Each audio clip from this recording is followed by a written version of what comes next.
السلام علیکم ورحمۃ اللہ۔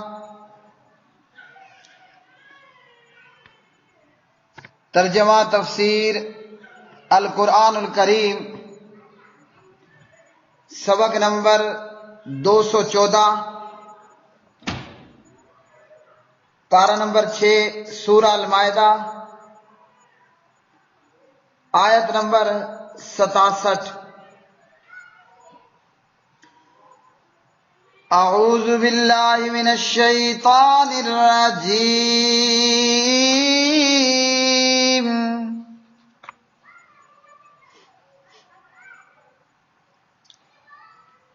یا ایھا الرسول بلغ ما انزل الیک من ربک وَإِن لَّمْ تَفْعَلْ فَمَا بَلَّغْتَ رِسَالَتَهُ وَاللَّهُ يَعْصِمُكَ مِنَ النَّاسِ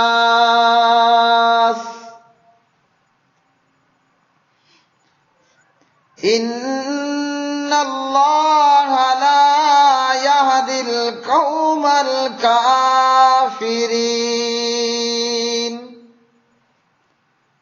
اے رسول، پہنچا دیجئے جو کچھ آپ کی طرف آپ کے رب کی جانب سے نازل کیا گیا ہے، اور اگر آپ نے نہ کیا تو آپ نے اس کا پیغام نہیں پہنچایا، اور اللہ تعالی تجھے لوگوں سے بچائے گا۔ بے شک اللہ تعالی کافر لوگوں کو ہدایت نہیں دیتا۔ یا ایھا الرسول، اے رسول، بلغ، پہنچا دیجئے،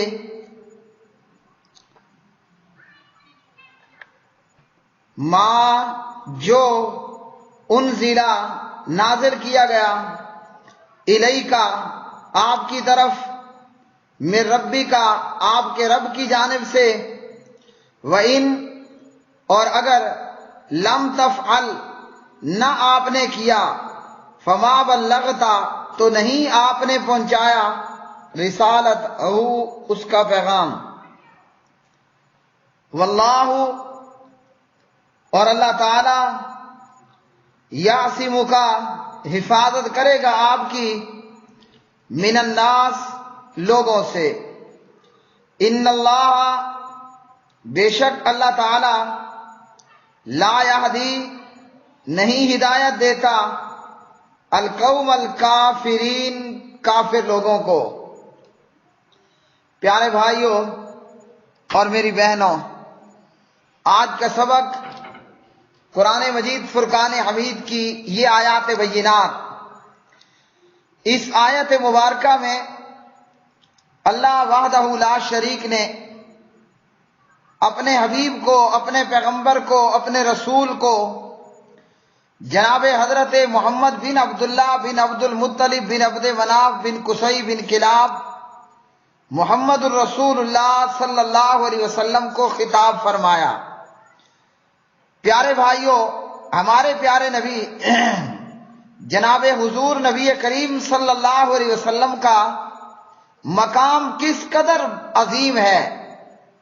جناب محمد الرسول اللہ صلی اللہ علیہ وسلم کا رتبہ اور آپ کی شان اور آپ کا بلند و عالی مقام وہ کس قدر اعلیٰ اور عرفہ ہے کہ اللہ وحدہ لا شریک نے اپنے پیغمبر کو یہ کہہ کر خطاب نہیں فرمایا یا محمد صلی اللہ علیہ وسلم، اللہ تعالیٰ نے آپ کو یا احمد کہہ کر خطاب نہیں فرمایا، بلکہ اللہ تعالیٰ نے آپ کے عالی مقام کو اور آپ کی رفعت کو، آپ کے بلند مقام کو یہاں ہمارے لیے واضح فرمایا کہ اللہ وحدہ لا شریک اپنے حبیب کو خطاب کرتا ہے یا ایھا الرسول فرما کر۔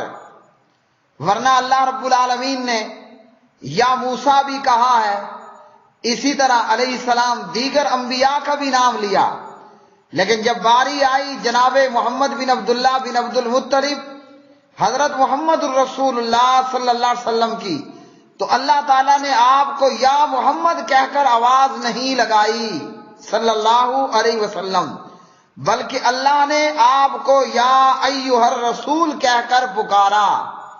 تو اس سے معلوم ہوا کہ پیارے نبی علیہ الصلوۃ والسلام کتنا عالی اور بلند مقام رکھتے ہیں۔ پیارے نبی علیہ الصلوۃ والسلام اللہ تعالیٰ کے ہاں کتنا بڑا عظیم رتبہ رکھتے ہیں۔ تبھی تو اللہ نے فرمایا وَرَفَعْنَا لَكَ ذِكْرَكَ، تبھی تو اللہ رب العالمین نے فرمایا لَعَمْرُكَ إِنَّهُمْ لَفِي سَكْرَتِهِمْ يَعْمَهُونَ۔ تو اللہ وحدہ لا شریک نے اپنے حبیب کو یا ایھا الرسول کہہ کر خطاب فرمایا۔ اس سے معلوم ہوا کہ ہمارے پیارے نبی جناب حضور نبی کریم صلی اللہ علیہ وسلم کا رتبہ، مقام، شان، آپ کی رفعتیں اللہ تعالیٰ کے ہاں کس قدر عظیم ہیں اور کس قدر عالی مقام آپ صلی اللہ علیہ وسلم کا ہے۔ تو اللہ وحدہ لا شریک نے اپنے پیغمبر سے کہا، اے رسول، جو کچھ تیری جانب تیرے رب کی طرف سے آیا ہے اسے تو نے لوگوں میں پہنچا دینا ہے۔ یعنی اللہ نے جو وحی اپنے حبیب پر کی، وہ اللہ وحدہ لا شریک اپنے نبی کو یہ حکم فرما رہے ہیں کہ جو کچھ تیری جانب تیرے رب کی طرف سے آیا ہے تو نے اسے لوگوں کو پہنچا دینا ہے۔ اس سے کیا معلوم ہوا کہ نبی علیہ الصلوۃ والسلام کو اللہ نے جو بتایا، اللہ نے آپ کی طرف جو نازل کیا، پیغمبر نے وہ سارا کچھ آگے امت کو ٹرانسفر کر دیا اور امت تک پہنچا دیا۔ اس سے یہ معلوم ہوا نبی علیہ الصلوۃ والسلام نے کچھ بھی نہیں چھپایا۔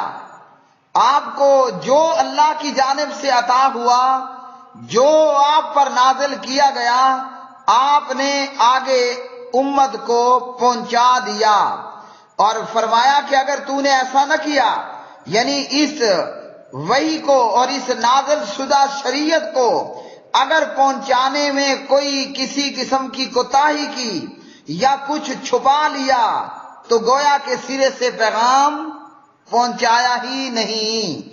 تو نبی علیہ الصلوۃ والسلام کو یہاں فرمایا جا رہا ہے، آپ پر آپ کے رب کی جانب سے جو بھی نازل ہوا ہے آپ اسے لوگوں تک پہنچا دیجئے۔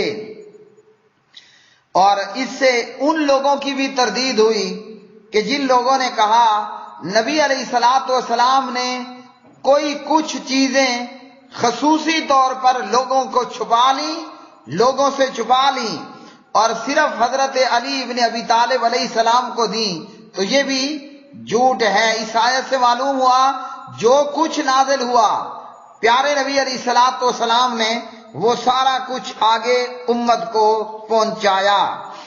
اور حضرت علی رضی اللہ تعالی عنہ خود بھی ایسے باطل پرست لوگوں کی تردید کرتے ہیں۔ کہاں پر؟ صحیح بخاری کتابۃ العلم کے اندر، علم کو لکھنے کے بیان میں۔ صحیح بخاری میں اس حدیث کا نمبر ہے 111۔ حضرت ابو جحیفہ حضرت علی رضی اللہ تعالی عنہ سے پوچھتے ہیں کہ اہل بیت کے پاس کوئی خاص کتاب بھی ہے، یعنی کوئی ایسا ایٹم بھی موجود ہے، کوئی ایسی لکھت موجود ہے، کوئی ایسی تحریر موجود ہے اور کوئی کچھ ایسی دستاویزات موجود ہیں، کیا اہل بیت کے پاس کچھ ایسا ڈیٹا ہے جو کسی اور کے پاس نہ ہو؟ تو حضرت علی رضی اللہ تعالیٰ عنہ فرماتے ہیں نہیں، ہمارے پاس بھی اور خود میرے پاس یہ کتاب اللہ ہے، یعنی اللہ کا قرآن ہے، اور اس کتاب اللہ کی سمجھ بوجھ یعنی قرآن پاک کے حوالے سے جو فقہ ہے وہ میرے پاس موجود ہے۔ قرآن پاک کو سمجھنے کی صلاحیت میرے پاس اللہ کا قرآن ہے اور قرآن کو سمجھنے کی صلاحیت موجود ہے۔ اور فرمایا کہ یہ جو صحیفہ ہے یہ میرے پاس ایک صحیفہ بھی ہے. اب اس صحیفے میں کیا ہے؟ فرمایا اس صحیفے کے اندر دیت اور قیدیوں کو چھڑانے سے متعلق احادیث نبویہ صلی اللہ علیہ وسلم ہیں، اور اس میں یہ ہے کہ مسلمان کو کافر کے بدلے قتل نہیں کیا جائے گا.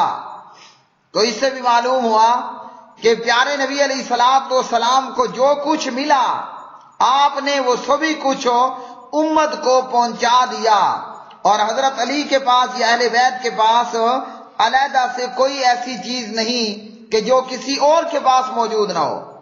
حضرت علی کے پاس ایک صحیفہ تھا جس میں احادیث لکھی ہوئی تھی دیت اور قیدیوں اور ان چیزوں کے تعلق سے.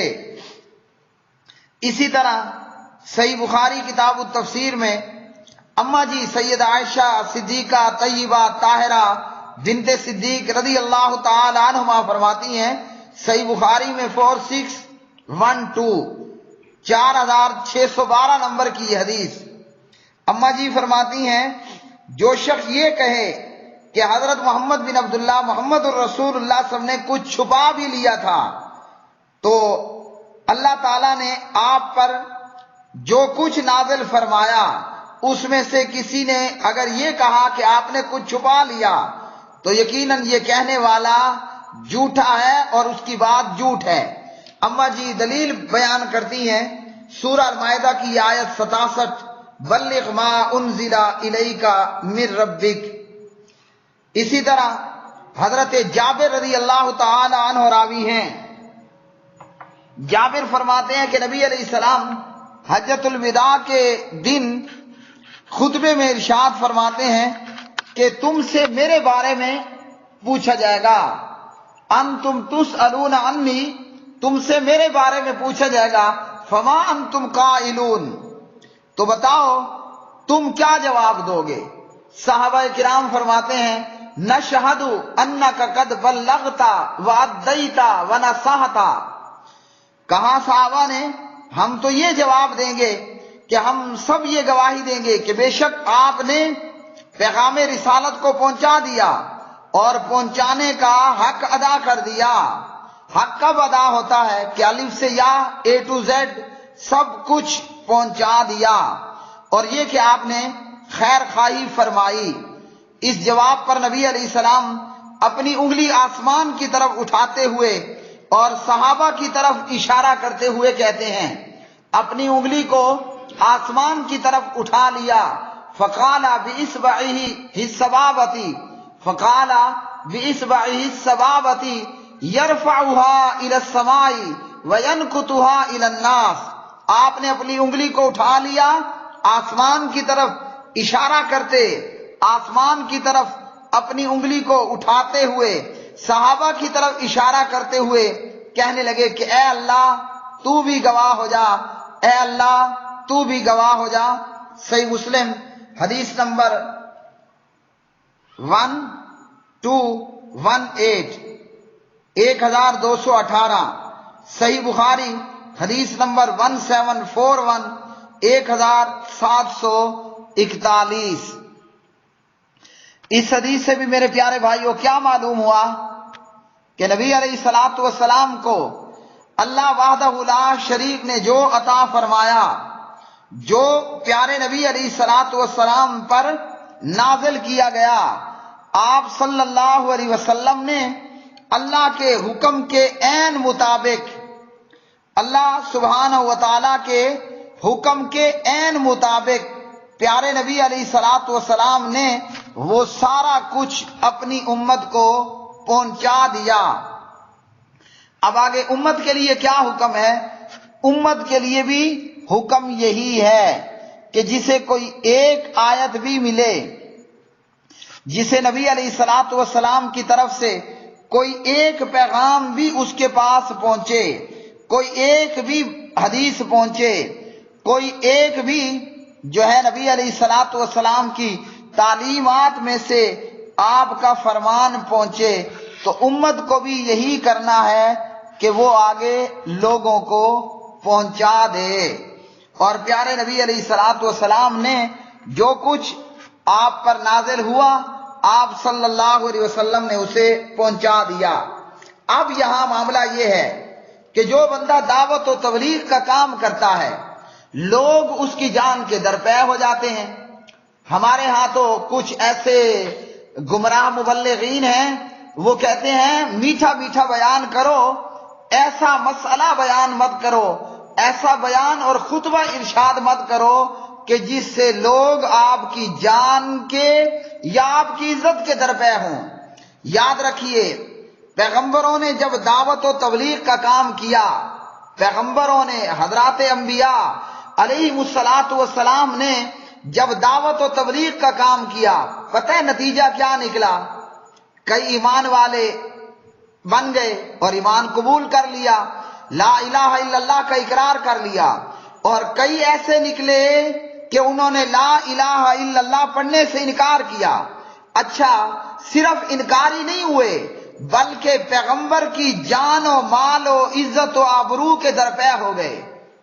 اب کیا پتہ چلا کہ انبیاء کی جان کے درپے ہوئے انکار کرنے والے۔ ہم جانتے ہیں یہود نے کئی پیغمبروں کو قتل کرا، شہید کر دیا۔ یہودیوں ہی نے حضرت عیسیٰ ابن مریم علیہ الصلاۃ والسلام کو شہید کرنے کا پورا پلان بنایا، بلکہ یہود اپنے گمان مطابق اپنے منصوبے میں پوری طرح کامیاب بھی ٹھہرے، ان کے گمان مطابق، جبکہ وہ ناکامی تھی۔ کیا منصوبہ تھا؟ حضرت عیسیٰ علیہ السلام کو سولی لٹکا دینا۔ اور ان احمقوں اور بیوقوفوں نے یہ سمجھا، ان یہودیوں نے، کہ جناب ہم نے اپنا ٹارگٹ اچیو کر لیا، ہم نے اپنا ٹارگٹ ہٹ کر لیا، عیسیٰ علیہ السلام کو مارنے چلے، سولی لٹکانے چلے، لیکن اللہ نے حضرت عیسیٰ علیہ السلام کو زندہ آسمانوں پر اٹھا لیا، اور یہود نے حضرت عیسیٰ علیہ السلام کے شبیہ کو پکڑ کر سولی لٹکایا، سمجھا کہ ہم اپنے مشن میں کامیاب ہو گئے۔ انہی یہودیوں نے نبی علیہ السلام کو بھی زہر دیا، مگر آپ بچ گئے۔ یہ اور بات ہے کہ بوقت وفات بھی نبی علیہ السلام نے پوری شدت کے ساتھ اس زہر کی تکلیف کو محسوس فرمایا۔ انہی یہودیوں نے جادو کر کے لبید بن عاصم نے حضرت محمد بن عبداللہ محمد الرسول اللہ صلی اللہ علیہ وسلم کو جادو کے ذریعے ہلاک کرنے، خراب کرنے کی بھی کوشش کی، لیکن وہ ناکام ہوا۔ انہی منافق یہود میں سے منافق لوگوں نے اور دیگر منافقین اینڈ کمپنی، عبداللہ ابن ابی ابن سلول اینڈ کمپنی نے کیا کیا؟ پیارے نبی علیہ الصلوۃ والسلام کی زوجہ، وہ زوجہ کہ جسے جبرائیل آ کر سلام کہتا ہے، اور وہ زوجہ کہ سبحان اللہ جس کا بڑا عالی اور عظیم مقام، ان منافقوں نے پیغمبر کی عزت پر حملہ کر دیا اور اماں جی پر زانیہ ہونے کا بہتان باندھ دیا۔ ہم کیا سمجھتے ہیں تبلیغ کا کام ایسے بس ہر وقت گھی سے تر حلوے کھانے کا نام ہے؟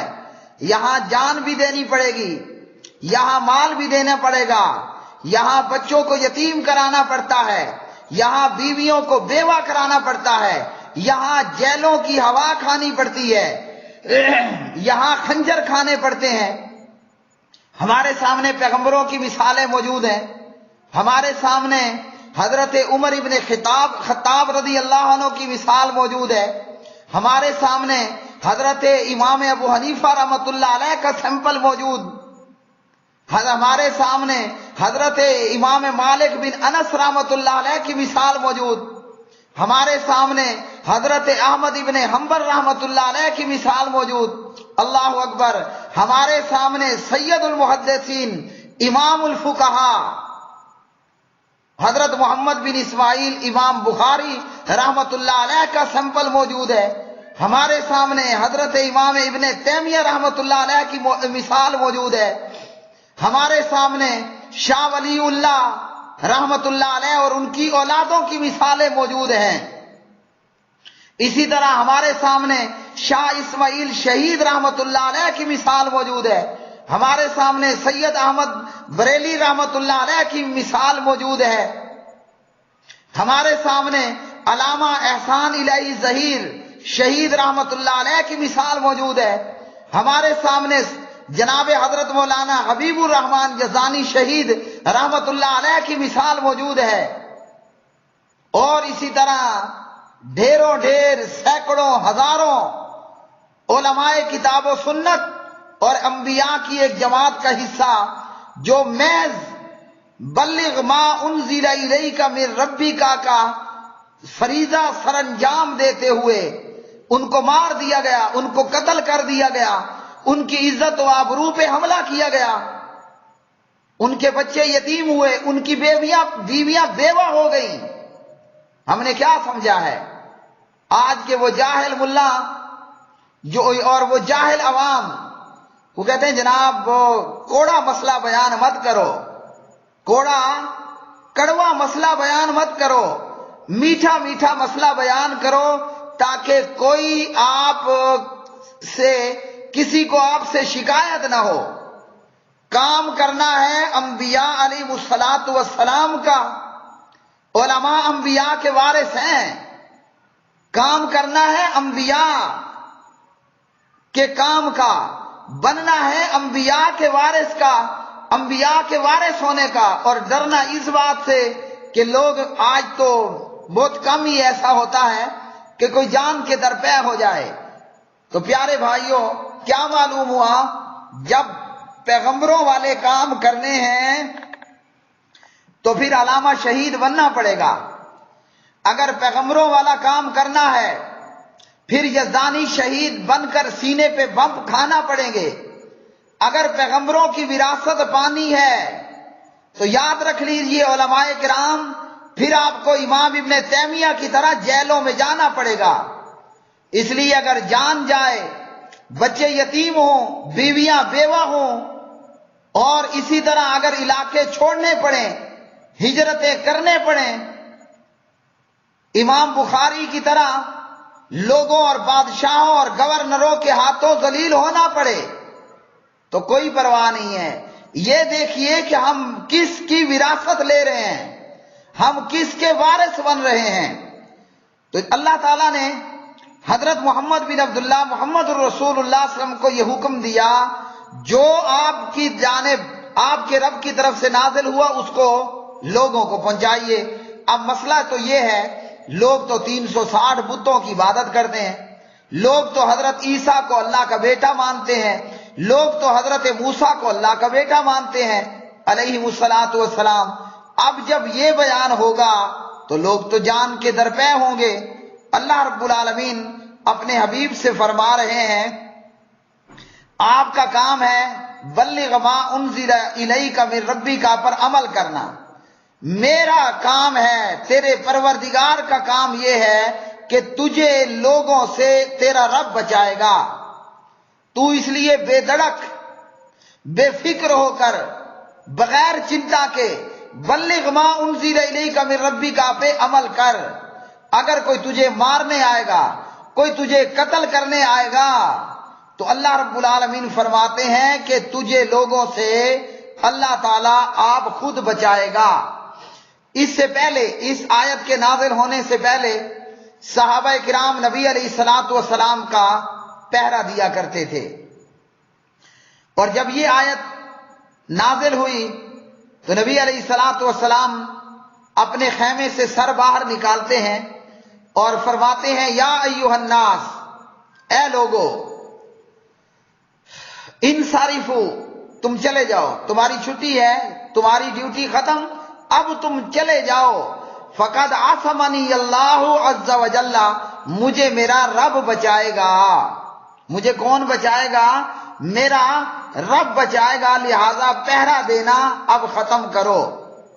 تو نبی علیہ الصلوۃ والسلام پر جب یہ آیت مبارکہ نازل ہوئی تو آپ صلی اللہ علیہ وسلم نے فرمایا کہ اب تم چلے جاؤ، میرا پروردگار مجھے دشمن سے بچائے گا۔ ترمذی حدیث نمبر 3046۔ تو اس حدیث سے کیا معلوم ہوا؟ اس سے پہلے صحابہ کرام نبی علیہ السلام کا پہرا دیتے کہ دشمن آپ کو جانی نقصان نہ پہنچائے، لیکن جب یہ آیت نازل ہوئی آپ نے اپنا پہرا ختم کر دیا۔ اب بعض لوگ علماء حضرات کے ساتھ جب گن مین دیکھتے ہیں تو کہتے ہیں اوہو یہ چنگا مولوی ہے، یہ لوگوں سے ڈر رہا ہے، یہ فلاں کر رہا ہے۔ تو میرے پیارے بھائی، خود اللہ رب العالمین کا فرمان ہے کہ اپنے بچاؤ کا انتظام تم نے کرنا ہے۔ نبی علیہ السلام بھی اپنے بچاؤ کا انتظام کیا کرتے تھے۔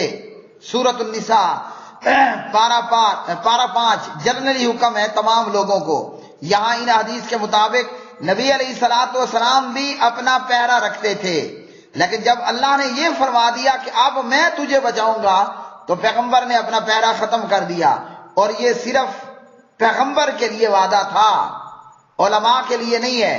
اس لیے حضرات علماء کرام کا جو ہے وہ اپنے لیے باڈی گارڈ رکھنا، پہرے دار رکھنا، گن مین رکھنا، وہ تقوی کے خلاف کوئی نہیں ہے۔ بعض لوگ جن کا کام ہی علماء پر اعتراض کرنا ہوتا ہے، علماء کے گن مین دیکھ کر، علماء کے پہرے دار دیکھ کر کہتے ہیں ہاں یہ تو خود اللہ پر تقوی نہیں کرتا۔ تو پہرے داری کا اہتمام کرنا اور گن مین کا انتظام کرنا یہ توکل اللہ کے خلاف کوئی نہیں ہے۔ اللہ نے اپنے نبی کو اور پیغمبر کو کہہ دیا کہ تمہاری حفاظت میرے ذمہ ہے، لہذا ان کا پہرا ختم شد، ان کے گن مین چھٹی پہ چلے گئے۔ لیکن بقایا علماء کرام کے لیے پہرے داری کا اور گن مین کا انتظام کرنا یہ توکل اللہ کے خلاف نہیں ہے۔ نبی علیہ السلام کو کوئی جان سے تو نہیں مار سکا، لیکن آپ صلی اللہ علیہ وسلم کو بڑی بڑی تکلیفیں دی گئی۔ مثلا احد کے میدان میں نبی علیہ السلام پر حملہ کیا گیا، اور اس قدر حملہ شدید تھا کہ نبی علیہ السلام بہت زخمی ہوئے، اور اتنا آپ پر جارحانہ اٹیک ہوا کہ میدان احد میں یہ خبر پھیل گئی کہ حضرت محمد بن عبداللہ محمد الرسول اللہ صلی اللہ علیہ وسلم شہید کر دیے گئے ہیں۔ آپ کو دشمن جان سے تو مار نہ سکا، شہید نہ کر سکا، مگر آپ کو نقصان ضرور پہنچایا، زہر لگی بکری کا گوشت کھلا کر اور آپ پہ جادو کر کے، اور اس طرح دیگر تکلیفیں آپ صلی اللہ علیہ وسلم کو دے کر۔ تو پیارے بھائیو، علماء کرام کا کام بھی یہی ہے کہ جو کچھ اللہ نے اپنے حبیب پر نازل فرمایا اور حبیب اللہ نے وہ سارا کچھ ہمیں پہنچایا، اب علماء کرام کا کام بھی یہی ہے کہ وہ اس آیت پر عمل کرتے ہوئے شریعت محمدیہ کو، قرآن پاک کو، حدیث پاک کو لوگوں تک پہنچائیں، شرک و بدعات کا ڈنکے کی چوٹ پہ رد کریں، توحید و سنت کا احیاء کریں۔ اب بھلے کوئی خوش ہو کر آپ کو حلوے کھلائے یا کوئی ناراض ہو کر پھولوں کے دھوکے میں علامہ شہید کی طرح آپ پہ بم پھوڑے، آپ کو کوئی فکر نہیں ہونی چاہیے۔ حلوہ کھا کر بھی اللہ کا شکر ادا کرنا ہے، الحمدللہ۔ مرغی، قورمے، شورمے، بریانیاں کھا کر بھی اللہ کا شکر پڑھنا ہے۔ اور جب اللہ کی راہ میں اور دعوت و تبلیغ کے راستے میں جان دینی پڑ جائے تو تب بھی اللہ کا شکر ادا کرنا ہے کہ یا اللہ تو نے ہم سے اپنے دین کا کام لیا اور اس عظیم فریضے سے ہمیں مستفید فرمایا، ہم کنار فرمایا۔ وآخر دعوانا ان الحمد للہ رب العالمین۔